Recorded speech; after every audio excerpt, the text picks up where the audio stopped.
किसी ने बड़े कमाल की बात कही है कि आवाज ऊंची हो तो कुछ लोग सुनते हैं, लेकिन अगर बात ऊंची हो तो बहुत सारे लोग सुनते हैं। हाय गाइस, मैं हूं आरजे कार्तिक। एक छोटी सी कहानी। ये कहानी एक लड़के की। 24 साल का लड़का जो सेठ के यहाँ पर नौकरी करता था। उसके माँ बाप इस दुनिया में नहीं थे। जिंदगी बड़ी परेशानी में चल रही थी।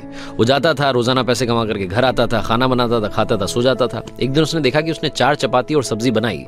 हाथ मुंह धोकर के वापस आया, तब तक 3 बची। दूसरे दिन भी यही हुआ। तीसरे दिन उसने ध्यान रखा और चूहे को पकड़ लिया। एक चूहा मोटा सा चपाती लेके जा रहा था। चूहे को पकड़ा तो चूहे ने कहा कि भैया मेरी किस्मत का क्यों खा रहे हो, मेरी चपाती तो मुझे ले जाने दो। तो लड़के ने कहा बेटा मेरे पास में ज्यादा पैसा नहीं, सिर्फ 4 मैंने बनाई है चपाती, उसमें से एक तुम ले जा रहे हो, मैं क्या करूंगा, मेरी जिंदगी ने मुझे बेहाल कर रखा है। तो चूहे ने कहा कि तुम्हारे सारे सवालों के जवाब तुम्हें एक इंसान दे सकता है। लड़के ने पूछा कि कौन है? तो चूहे ने कहा कि गौतम बुद्ध हैं, उनके आश्रम में जाओ, उनसे अपनी जिंदगी के बारे में पूछो, वो तुम्हें रास्ता बताएंगे कि करना क्या है।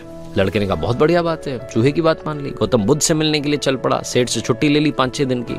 रास्ता लंबा था, रात हो गई। इस लड़के को कुछ दिखाई नहीं दे रहा था। थोड़ी दूर पर एक हवेली दिखाई दी, वहां गया, जाकर के शरण मांगी।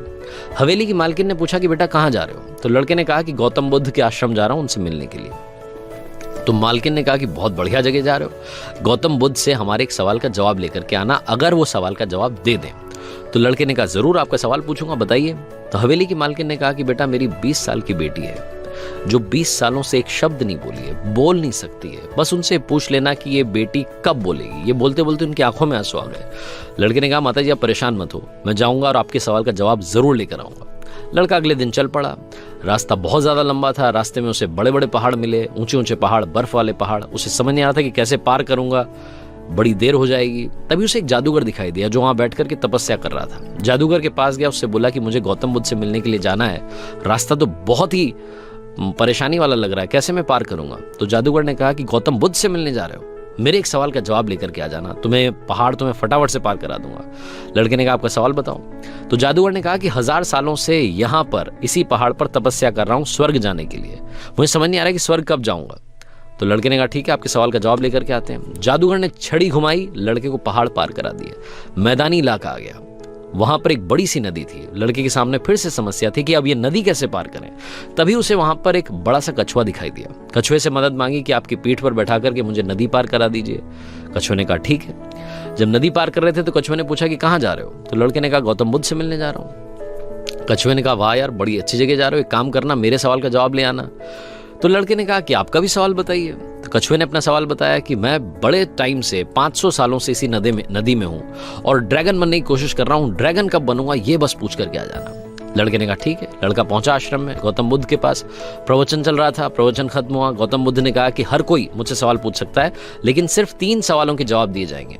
अब लड़के के सामने समस्या थी कि किसके सवाल को ड्रॉप करें, किसका सवाल छोड़ें और किसका पूछें।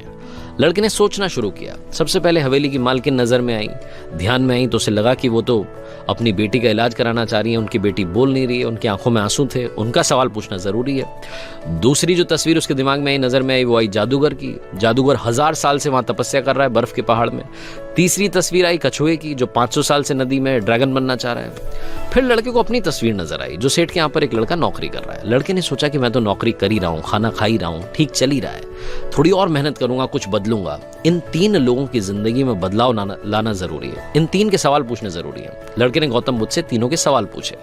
गौतम बुद्ध ने जवाब दिया सबसे पहले हवेली की मालकिन के सवाल का। उन्होंने कहा कि उस मालकिन की जो बेटी है 20 साल की, उसकी जैसी ही शादी होगी वो लड़की बोलना शुरू कर देगी। दूसरे सवाल का जवाब देते हुए गौतम बुद्ध ने कहा कि जो जादूगर है उससे कहना कि वो छड़ी छोड़ दे, जिस दिन उसने छड़ी छोड़ दी, छड़ी का त्याग कर दिया, वो स्वर्ग चला जाएगा।